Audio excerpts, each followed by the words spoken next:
our channel. So let's we discuss what is cash flow statement. इस video में हम उसकी theory and as well as उसका one numerical हम discuss करेंगे. Clear. So let's we discuss कि cash flow क्या होता है. सो फर्स्टली हमारे पास है कैश फ्लो. तो कैश फ्लो क्या होता है? Cash flow are inflow and outflow of cash and cash equivalent. It implies movement in movement out of the cash. Simply flow का क्या मीनिंग होता है? इनफ्लो. इनफ्लो मीन आना, हमारे पास आना, एंड आउटफ्लो मीन्स हमारे से जाना. तो सिंपली इसमें हम क्या देखते हैं कि कैश जो है कितना इनफ्लो हुआ है बिजनेस के अंडर. इट मीन्स कि बिजनेस में कितना कैश आया है और कितना आउटफ्लो हुआ, कितना गया है, उसको हम रिकॉर्ड करते हैं. तो cash flow means inflow and outflow of cash. Clear. जहाँ हम कह सकते हैं कि movement in, movement out of cash. अब हम बात कर लेते हैं नेक्स्ट कैश फ्लो स्टेटमेंट की. तो कैश फ्लो स्टेटमेंट क्या थी? कैश फ्लो क्या था? Simply outflow and inflow. और स्टेटमेंट क्या होगी? बेसिकली जो स्टेटमेंट शो करती है कि क्या क्या चेंजेस हुई हैं बिजनेस पोजीशन में कैश के regarding. Clear. So cash flow statement is a statement showing the changes in financial position of a business concerned during different interval of time in term of cash and cash equivalent. Cash और cash के concern जितनी भी चीज़ें हैं उसके उसमें कितनी changes हुई हैं. एक स्टेटमेंट है जो शो कर रही है हमें कैश फ्लो में कितनी चेंजेस हुई हैं. नेट इंक्रीज हुआ है, कैश और डिक्रीज हुआ है, आउटफ्लो इनफ्लो हुआ है. All or these show in statement are called cash flow statement. Clear. Okay. तो नेक्स्ट हम देख लेते हैं क्लासिफिकेशन ऑफ बिजनेस एक्टिविटी. तो सिंपली हम कैश फ्लो स्टेटमेंट में जो है कितनी एक्टिविटीज़ को देखते हैं, कितनी एक्टिविटी से हम नेट इंक्रीज और डिक्रीज चेक करते हैं कि कैश फ्लो में क्या इंक्रीज और डिक्रीज हुआ. ओके. सो क्लासिफिकेशन है हमारे पास. First accounting standard 3 revised require that the changes resulting in inflow and outflow of cash and cash equivalent will be classified into 3 activity. तो हमारे पास बेसिकली 3 एंट्रीज होती है कैश फ्लो स्टेटमेंट में. फर्स्ट होती है operating activity, then cash flow from investing activity and third one is financing activity. तो इसको हम डिफरेंट जो है आगे एक परफॉर्मा में, एक फॉर्मेट में और एक विद न्यूमेरिकल के साथ हम डिस्कस करेंगे कि इसमें क्या क्या हम इंक्लूड करते हैं. क्लियर. अब हम बात कर लेते हैं कि ऑब्जेक्टिव, कि जो कैश फ्लो स्टेटमेंट है वो क्यों बनाई जाती है. जब हम कोई भी काम करते हैं ऑब्वियस सी बात है उसके पीछे कोई ना कोई पर्पस तो होता है, कोई ना कोई ऑब्जेक्टिव तो होता है. So same as is the cash flow statement क्यों बनाते हैं, उसके क्या उद्देश्य होते हैं, किस पर्पस के लिए हम बनाते हैं. ठीक है. तो यहाँ पर लिखे हुए हैं फर्स्ट है useful in short term planning और फाइनेंशियल प्लानिंग. हमको पता है हमारे पास कितना कैश आएगा और कितना हम इन्वेस्ट करेंगे, कितना कैश जाएगा, तो हम प्लानिंग कर सकते हैं प्रॉपर इससे. Clear. Thinking in advance about future. हम देख सकते हैं कि हमने कहाँ कहाँ फाइनेंस को है, उसकी फाइनेंस की प्लानिंग करनी है, कहाँ फाइनेंस को इन्वेस्ट करना है, कहाँ से आना है. ठीक है. तो ये सब हम प्लानिंग कर सकते हैं शॉर्ट टर्म के लिए. Useful in efficient cash management. हम क्या कर सकते हैं, जो इन एफिशिएंट कैश है उसको मैनेज कर सकते हैं अच्छे से. ठीक है. अच्छे से हम मैनेज कर सकते हैं अपने कैश को with the cash flow statement. Then helpful in formulation of business policies. हमारी जो बिजनेस की डिफरेंट डिफरेंट पॉलिसीज होती हैं हम कैसे उससे बना सकते हैं. हमें कैश फ्लो स्टेटमेंट प्रॉपर बता रहा है कि कितना कैश जो है वो आ रहा है हमारे पास, कितना जा रहा है. तो हम इससे क्या अपनी प्लानिंग कर सकते हैं जिससे हम एक पॉलिसी तैयार कर सकते हैं कि कैसे हमारा बिजनेस अच्छे से मैनेज होगा और आगे स्मूथली सर्वाइव होगा. Clear. Assist in preparation of cash. Obvious सी बात है अगर हमें पता है कैश बजट में क्या होता है, सिंपली बजट में वही होता है कि क्या चीज़ हमारे पास आएगी और क्या हम इन्वेस्ट करेंगे, तो वही हम बजट भी प्रिपेयर कर सकते हैं इससे अच्छे से. Assessment of cash flow various activity. हम कैश को जो हमें 3 एक्टिविटीज हमें पहले डिस्कस की, ऑपरेटिंग, इन्वेस्टिंग एंड फाइनेंसिंग, उससे जो कैश आएगा उसको हम पहले ही असेस कर सकते हैं कि कहाँ पर हमने यूज़ करना है उसे आगे. क्लियर. अपने बिजनेस में. तो ये थे बेसिकली ऑब्जेक्टिव कि किस उद्देश्य से हम कैश फ्लो स्टेटमेंट को प्रिपेयर करते हैं. नेक्स्ट हमारे पास है format. Format of cash flow statement में हमारे पास क्या आ जाता है, जैसे हमने बताया कि हम इंटरेक्ट मेथड करते हैं as per accounting standard 3 revised के अंदर. हमारे पास 3 एक्टिविटीज होती हैं. फर्स्ट एक्टिविटी है cash flow from operating activity. तो ऑपरेटिंग एक्टिविटी में हमारे पास क्या आएगा, सबसे पहले हमारे पास आएगा net profit before taxation and extra ordinary item. Clear. इसमें हम क्या क्या एडजस्टमेंट करेंगे. फर्स्ट है नॉन कैश आइटम जो होती है depreciation, goodwill, dividend, loss on sale of fix asset, ये सब को हम क्या करेंगे, सिंपली ऐड कर देंगे और माइनस किस आइटम को कर देंगे, कोई डिविडेंड रिसीव हुआ है, कोई इनकम रिसीव हुई है, इंटरेस्ट एज इज, रेंटल कोई रिसीव हुआ है, प्रॉफिट हुआ है, कोई सेल की है उस पर प्रॉफिट हुआ तो उसको हम माइनस कर देंगे। उसके बाद हमारे पास जो बैलेंस निकल कर आएगा उसको हम क्या बोलेंगे, operating profit before working capital changes. इसको operating profit before working capital changes क्यों बोलेंगे, क्योंकि वर्किंग कैपिटल का क्या मतलब होता है, सिंपली करंट एसेट और करंट लाइबिलिटी के साथ रिलेटेड होता है। इसके बाद जो है हम एडजस्टमेंट किसकी करेंगे, करंट एसेट और करंट लाइबिलिटी की, तो इसीलिए इसको बिफोर वर्किंग कैपिटल चेंजेस बोला जाता है। क्लियर। अब हम बात कर लें तो इसके बाद हम क्या करेंगे, ऐड हम करेंगे डिक्रीज इन करंट एसेट, जो भी करंट एसेट हमारी डिक्रीज होती है उसको हम प्लस करेंगे इसमें, और करंट लाइबिलिटी जो इंक्रीज हो रही है उसको प्लस करेंगे। ओके इसके रिवर्स एज इज हम उसको माइनस कर देंगे, जैसे करंट एसेट है अगर वो इंक्रीज होंगी तो हम उसको माइनस कर देंगे, और करंट लाइबिलिटी अगर डिक्रीज हो रही है तो उसको हम क्या करेंगे, माइनस करेंगे। उसके बाद जो हमारे पास बैलेंस निकल कर आएगा यहाँ पर उसको हम क्या लिखेंगे, कैश जनरेटेड फ्रॉम ऑपरेशन।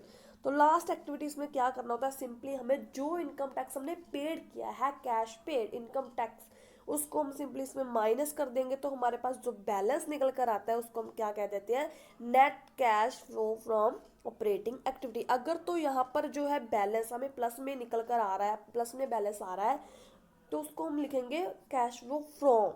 ठीक है। अगर हमारे पास ब्रैकेट में इट मीन्स के माइनस में आंसर निकल कर आ रहा है, तो यहाँ पर ब्रैकेट में लिखा हुआ है फॉर यूज्ड इन, इसको हम यूज्ड इन का वर्ड का यूज करेंगे, ना कि फ्रॉम का। क्लियर। ओके अब हम बात कर लेते हैं सेकंड एक्टिविटी की। सेकंड एक्टिविटी का क्या नाम बताया था मैंने, investing activity. Investing activity means investment, जहाँ पर इन्वेस्टमेंट कर रहे होते हैं। क्लियर। इसमें सिंपली क्या होता है, सेल और परचेज को ही लिखा जाता है कि अगर हमने कोई फिक्स एसेट जो है वो सेल कर दी, सेल करने से क्या होता है, सेल करने से पैसे आते हैं हमारे पास, इनफ्लो होता है कैश का, तो उसको हम प्लस में रिकॉर्ड कर लेंगे। अगर हमने कोई एसेट जो है फिक्स एसेट उसको परचेज किया, इट मीन्स कि हमने कैश पेड किए हैं, कैश आउटफ्लो हुए हैं, तो उसको हम क्या करेंगे, माइनस में रिकॉर्ड कर लेंगे। ओके अगर यहाँ पर हमारे पास नॉन फाइनेंशियल कंपनीज का कोई इंटरेस्ट और डिविडेंड रिसीव हो तो उसको हम यहाँ पर रिकॉर्ड करेंगे, इसके सिवा यहाँ पर कुछ नहीं आएगा। नेक्स्ट बात हम कर लेते हैं, सेम एज इज इसका बैलेंस भी जो है अगर तो माइनस में आ रहा है तो उसको हम यूज्ड इन लिखेंगे, अगर प्लस में आ रहा है तो cash flow from the investing activity. Clear. Okay so third point हमारे पास लास्ट है, cash flow from financing activity. इसमें सिंपली क्या आता है, जो हमारे पास फाइनेंस के साथ रिलेटेड जैसे शेयर कैपिटल हो गया, शेयर हो गया, डिबेंचर हो गया, इसके साथ रिलेटेड हमारी पेमेंट्स जो होंगी, इंटरेस्ट हो गया, इंटरेस्ट ऑन डिबेंचर हो गया, रिडम्पशन होगी डिबेंचर्स की, शेयर की रिडम्पशन होगी, तो इसको भी हम रिकॉर्ड कर लेंगे। ठीक है। अगर हम शेयर और डिबेंचर को इशू कर रहे हैं, इट मीन्स कि हमारे पास पैसा आ रहा है, इनफ्लो हो रहा है पैसे का, उसको हम प्लस में रिकॉर्ड करेंगे। अगर हम रिडीम कर रहे हैं, रिडम्पशन कर रहे हैं, इट मीन्स हम पैसे पे कर रहे हैं, तो उसको हम क्या करेंगे, माइनस में रिकॉर्ड करेंगे। क्लियर। अगर हम डिविडेंड पेड डाल रहे हैं तो उसको सिंपली पे किया है तो माइनस में। ठीक है। इंटरम डिविडेंड उसको भी माइनस में, इंटरेस्ट दिया है तो वो भी माइनस में, रीपेमेंट ऑफ लोन किया वो भी माइनस में। तो जो भी हमने पेमेंट्स की होंगी उसको हम माइनस में डाल लेंगे, जो इनकम आ रही है उसको हम प्लस में डालकर इसका टोटल निकालेंगे। सेम एज इज अगर प्लस में आएगा तो फ्रॉम लिखेंगे, अगर माइनस में आएगा तो cash flow from the used in financing activity. Clear. Okay जब हमारे पास तीनों एक्टिविटी के जो बैलेंस है वो निकल कर सामने आ गए, जैसे ये देखो इसका बैलेंस हमें यहाँ पर मिल गया था। ओके नेक्स्ट नेक्स्ट एक्टिविटी का बैलेंस हमें यहाँ पर मिल गया था, उसके बाद नेक्स्ट एक्टिविटी का बिजनेस बैलेंस हमें यहाँ पर मिल गया। अब क्या हमने लास्ट में करना है, तीनों एक्टिविटी का जो बैलेंस है यहाँ पर लिखना है, net increase decrease in cash and cash first second third, तीनों एक्टिविटी को प्लस कर जो बैलेंस आएगा वो हम इस यहाँ पर लिखेंगे। ठीक है। उसके बाद हमने सिंपली क्या करना है, हमारे पास सम में जो न्यूमेरिकल होगा उसमें बैलेंस शीट में हमारे पास कैश होगा, या तो बैंक होगा, या शॉर्ट टर्म डिपॉजिट्स और मार्केटेबल सिक्योरिटी होगी, इन सब के बैलेंस को हमने ओपनिंग बैलेंस जो है बिगिनिंग, ठीक है, ओपनिंग बैलेंस को हमने लिख लेना है और प्लस कर कर इसमें प्लस करना है। प्लस कर कर हमारे पास जो बैलेंस यहाँ पर आएगा वो किसके इक्वल होना चाहिए, जो हमारा कैश का लास्ट मीन्स क्लोजिंग बैलेंस होता है। क्लोजिंग बैलेंस चाहे कैश का हो, चाहे बैंक का हो, चाहे शॉर्ट टर्म डिपॉजिट का हो, चाहे मार्केटिंग सिक्योरिटीज का हो, आपस में मिलाकर वो सेम एज इट आना चाहिए इसके प्लस के इक्वल। तो हमें पता चल जाएगा, हमारा वेरीफाई हो जाएगा कि ये सम हमारा सही है। क्लियर। अब हम बात कर लेते हैं एक न्यूमेरिकल की, जिससे आपको और भी अच्छे से क्लियर हो जाएगा। फर्स्ट हमारे पास है न्यूमेरिकल है हमारे पास कि from the following information prepare cash flow. ठीक है, लाइबिलिटीज दी गई है हमारे पास, equity share capital preference share 2010 और 11 की बैलेंस शीट दी गई है, और इधर की साइड हमारे पास एसेट है। ठीक है, liabilities equity preference capital profit and loss loan provision for taxation bills payable bank overdraft loan from Rahul. तो एसेट में हमारे पास bank cash stock and bills receivable and fix asset हमें दी गई है। तो let's we do how we can solve this sum. Oh, हमारे पास एडिशनल इन्फॉर्मेशन भी गिवन है कि नेट प्रॉफिट है जो after charging 50,000 as depreciation and 1,50,000 हमारे पास दिया गया है जो नेट प्रॉफिट है। उसके बाद हमारे पास क्या है, डिविडेंड पेड है वो दिया गया 50,000 एंड टैक्स जो प्रोविजन है वो करेक्टेड की गई, मीन्स कि मेड है प्रोविजन वो है 60,000। ओके, सो लेट्स वीडियो कि कैसे हम सम करते हैं इसका न्यूमेरिकल सॉल्यूशन। तो फर्स्ट हमारे पास कौन सी एक्टिविटी आती है, cash flow from operating activity.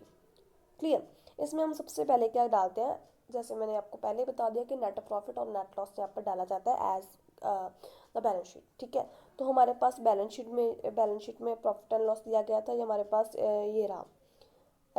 2010 में हमारे पास 1 लाख था, और 2012 में हमारे 11 में हमारे पास 2 लाख हो गया। इट मीन्स कि कितना बढ़ गया, सिंपली 1 लाख का हमारे पास नेट प्रॉफिट आ गया। उसके बाद हम बात कर लेते हैं प्रपोज डिविडेंड। हमें जो है एडिशनल इन्फॉर्मेशन हमने अभी रीड की, उसमें 50,000 दिया गया था, उसको हम क्या करेंगे यहाँ पर ऐड कर लेंगे। उसके बाद प्रोविजन फॉर टैक्सेशन, इसका हम सबसे पहले अकाउंट बनाएंगे। कैसे बनाते हैं देखो, जो बैलेंस होता है प्रोविजन फॉर टैक्सेशन हमने अभी अभी पढ़ा हमने लाइबिलिटी साइड, उसका जो बैलेंस दिया गया है 2010 में उसका बैलेंस दिया गया है 30,000, और 2011 में उसको बैलेंस दिया गया 50,000। अब ही हमने जो है पीछे एडिशनल इंफॉर्मेशन ने देखा था, देखो हमारे पास प्रोविज़न जो दिए गए हैं हमारे पास 60,000, मीन्स कि इसमें पेड नहीं है, ये पेड हमने निकालने हैं, ये मेड है कि इतने बने थे, तो ये हमने सिंपली यहाँ पर डाल लेने हैं प्रॉफिट एंड लॉस 60,000। अब हम बैलेंस निकालेंगे तो यहाँ पर हमारे पास बैंक बैलेंस बैंक आ जाएगा। इट मीन्स कि जी हमने पेड किए हैं टैक्स पेड, ये वाली बैलेंस फिगर हमारे पास आ जाएगी 40,000 की। लेकिन हमने ऊपर नॉन कैश आइटम में कौन सी आइटम प्लस करनी है, ये वाली प्रॉफिट एंड लॉस वाली, तो हम सिंपली इसको जो है यहाँ पर प्लस कर रहे हैं। ठीक है, अब हम इन सब का टोटल निकालेंगे तो हमारे पास 2,10,000 आ जाएगा। इसको हम क्या बोलेंगे, net profit before taxation and extraordinary item. इसके बाद हम ऐड कर रहे हैं डेप्रिसिएशन। डेप्रिसिएशन हमें एडजस्टमेंट में देखा था 50,000 था, उसको हमने प्लस कर लिया, और हमारे पास आ गई operating profit before working capital changes. अब वर्किंग कैपिटल चेंजेस का मैंने क्या बताया था, करंट एसेट करंट लायबिलिटी के साथ रिलेटेड होता है। ओके, तो डिक्रीज इन करंट एसेट जो है वो ऐड होगा, इंक्रीज इन करंट लायबिलिटी भी ऐड होगा, और लेस क्या होगा उसके रिवर्स। ठीक है, अब हम देख लेते हैं फर्स्ट यहाँ पर प्लस किसको किया गया है, increase in current liability bills payable जो है, देखो बिल्स पेबल हमारे पास यहाँ है लाइबिलिटी साइड 50,000 थे पहले, अब 70, इट मीन्स कि 20 के इंक्रीज हो गए, तो हम इसको क्या करेंगे यहाँ पर 20 का ऐड कर देंगे। ठीक है, उसके बाद हम इसको टोटल निकालेंगे, बिकॉज हमारे पास डिक्रीज इन करंट एसेट कोई भी नहीं है। ठीक है, अब हम माइनस क्या करेंगे, इंक्रीज इन करंट एसेट। हमारे पास यहाँ पर स्टॉक है पहले 1 लाख का था, 1,70,000 हो गया, इट मीन 70,000 बढ़ गया, तो 70,000 यहाँ पर माइनस कर देंगे। उसके बाद हमारे पास है बिल्स रिसीवेबल, वो भी हमारे पास पहले थे 50 की, अब 1 लाख के हो गए, तो हम इसको 50,000 जो है वो माइनस कर देंगे। तो इन दोनों को प्लस किया, तो हमने इससे माइनस किया, तो हमारे पास बैलेंस निकल कर आया cash generated from operating activity 1,60,000। अब मैंने लास्ट में बताया था कि इसमें लास्ट में हम क्या माइनस करते हैं, income tax paid. Income tax paid कहाँ पर था, जो अभी हमने बैलेंस निकाला था, हमारे जो अकाउंट प्रिपेयर किया था हमने, ये वाला 40,000 बैलेंसिंग फिगर जो आई थी, इसको हम यहाँ पर माइनस करेंगे, तो हमारे पास जो बैलेंस है वो निकल कर आ जाएगा 1,20,000। ये प्लस में आ रहा है, तो इसको हम क्या लिखेंगे, net cash flow from the operating activity. Clear, okay. So next activity हमारे पास cash flow from the investing activities में क्या क्या था, परचेज करेंगे और सेल कर डालेंगे। ठीक है, हमारे पास यहाँ पर एक ही फिक्स एसेट शो की गई है सभी में, तो फिक्स एसेट कितनी 4 लाख थी, 7 लाख हो गई, इट मीन्स कि 3 लाख के जो है हमने और परचेज की। अगर जो कम होती तो इसका मीन क्या होता कि हमने सेल की। अब परचेज आ रही है, तो हम सिंपली क्या करेंगे, नहीं सॉरी, यहाँ पर हमारे पास डेप्रिसिएशन भी था, ठीक है। तो इसके रिगार्डिंग हम एक अकाउंट बनाएंगे। देखो, सबसे पहले हम बैलेंस डालेंगे। बैलेंस की बीडी कितना था, 4 लाख था। उसके बाद 7 लाख हो गया। डेप्रिसिएशन कितना था, 50,000। तो माइनस करके हमारे पास जो बैलेंस आएगा वो उसका क्या मीनिंग होता है, बैंक परचेज। जो बैलेंस का फिगर जो निकल के अगर डेबिट साइड निकलती है तो उसको हम परचेज डालते हैं, ठीक है। तो हमने 350 का परचेज किया, तो उसको हम परचेज किया तो पैसा गया, इट मीन्स आउटफ्लो हुआ कैश का, उसको हम माइनस में डाल देंगे और हमारे पास बैलेंस जो निकल कर आ जाएगा वो क्या निकलेगा, net cash used in instead of flow investing activity. Clear. अब हम लास्ट बात कर लेते हैं 3 पॉइंट्स की। क्या है, C cash flow from the financing activity. यहाँ पर फाइनेंसिंग या इन्वेस्टिंग नहीं है, ठीक है, फाइनेंसिंग एक्टिविटी। तो इसमें हम सिंपली क्या लिखते हैं, cash flow, issue of equity share, issue of preference share and redemption वगैरह डालते हैं। ओके, हमने अभी डिस्कस की। तो हम देख लेते हैं इसमें क्या आएगा। हमारे पास यहाँ पर सम है इक्विटी शेयर कैपिटल, पहले 2 लाख थी, अब 3 लाख हो गई। इट मीन्स कि हमने 1 लाख की क्या कर दी, इशू कर दी। क्लियर, उसको हम प्लस में डालेंगे। प्रेफरेंस शेयर पहले 0 था, अब क्या होगा, 1 लाख हो गया। इट मीन्स ये भी इशू कर दिया, तो इसको हम प्लस में डाल लेंगे। उसके बाद हमारे पास क्या है, let we see, loan from Rahul.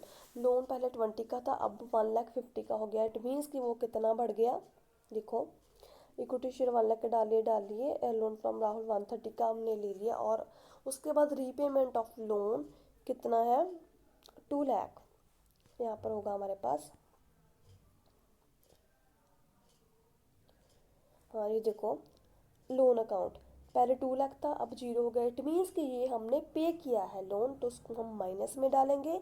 उसके बाद हमारे पास जो है यहाँ पर डिविडेंड दिया हुआ था 50 का, तो यहाँ पर हम जो है डिविडेंड को भी माइनस करेंगे, बिकॉज वो हमने पेमेंट की है, उसको माइनस में लिखेंगे, ठीक है। तो इन सबका टोटल निकाल कर हमारे पास आ जाएगा cash flow from in financing activity. अब हम बात करते हैं, लास्ट में हमने क्या कहा था कि नेट इंक्रीज डिक्रीज निकालने के लिए हमें तीनों एक्टिविटी के जो बैलेंस बाहर आते हैं उनको प्लस करना होता है। तो तीनों को प्लस करेंगे तो हमारे पास 1,50,000 का माइनस में आंसर आ जाएगा।